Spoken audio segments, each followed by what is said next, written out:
Welcome to day 2 of India Global Week, and welcome to this discussion with Home Secretary Priti Patel.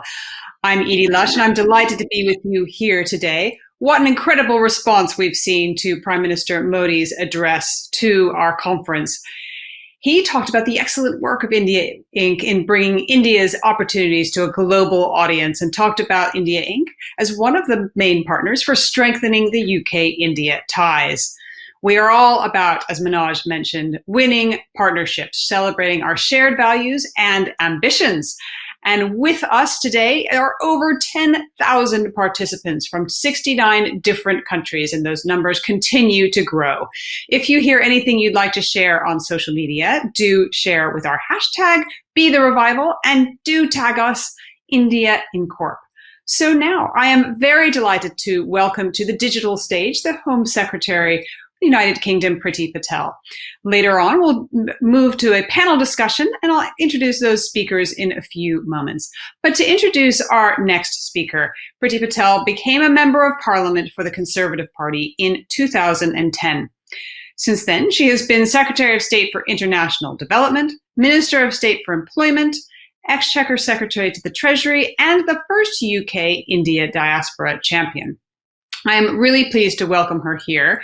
I'd love to hear, first of all, Home Secretary, your views on the importance of India for a post-COVID, post-Brexit UK. Well, Edie, good morning, and thank you for letting me join the discussion. I think this is a fantastic opportunity, obviously, in terms of bringing UK-India relations and our partnership together. And of course, we've all been going through a terrible period over the last 4 months or so with COVID, but also we are now moving into the post-COVID world in particular. And while we continue to, in our own countries, deal with some of the hardships, obviously, from a people perspective, our condolences to both our countries for the devastating loss of lives. But this is still an important time to look to the future, to really embrace our shared challenges and opportunities, but to build upon, I think, our values and our shared relationships. And there's no doubt when it comes to the UK and India, there's been a lot of work that's taken place, if I may say so, over the last decade in terms of strengthening political and economic ties through that living bridge between our two countries. And now, of course, I think we have to go into the next phase post-COVID with our eyes wide open as the world is changing, to actually be more engaging, to be outward facing, and really to join up, I think, with India in a way in which we can really move our agenda together when it comes to people and prosperity.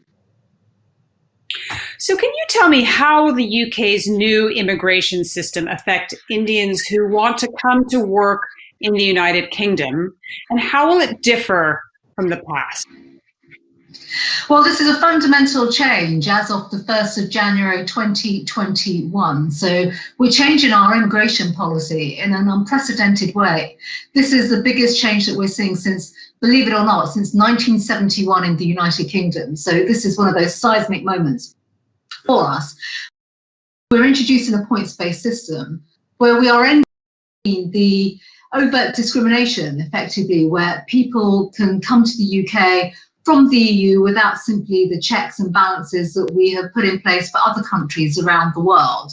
And basically, we're equalising our system by introducing a points-based system. So whoever you are, from whichever country around the world, if you've got something to contribute to our country and our economy, and you're going to be sponsored by an employer or through an educational establishment in particular, which is highly relevant for India, then you will be able to come to the UK. So this is a significant change, effectively, to A, our policy, B, our overall approach, but it really sends a significant signal to the world about our openness and the way in which we are embracing people for the skills and the contributions, the shared values that they are going to bring to our country. And how do you see the role of the diaspora, and especially women, in building a strong living bridge between the United Kingdom and India? Well, as a former Indian diaspora champion, and in fact, I think I can say the only Indian diaspora champion that ever existed in the British government, the role of the diaspora has always gone from strength to strength. I've been really clear about that consistently over the last decade. And obviously, being from an Indian background myself, I think we've actually been able to, through our own engagement, give greater confidence to the diaspora community in the United Kingdom to really engage in, the bilateral relationship, our economic ties. But I think from also the role, as you've touched on, for women in particular, look, we all bring a wide range of skills and talents, diversity, culture, community, a sense of shared values.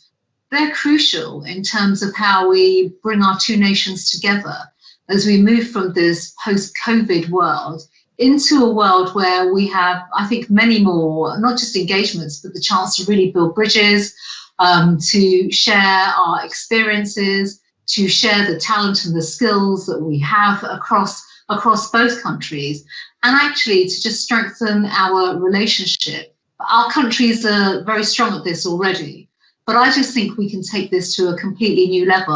And I want to do everything that I can, not just as a government minister, but also as a member of the diaspora community in the United Kingdom, to ensure that I'm part of that. And, I will always continue. My commitment is very strong to the diaspora community of all ages, of all backgrounds, of all genders, that we absolutely work together to strengthen that commonality and our shared bonds. Thank you so much, Home Secretary, for being with us here during India Global Week and addressing those issues around the diaspora, building back better in a post-COVID world.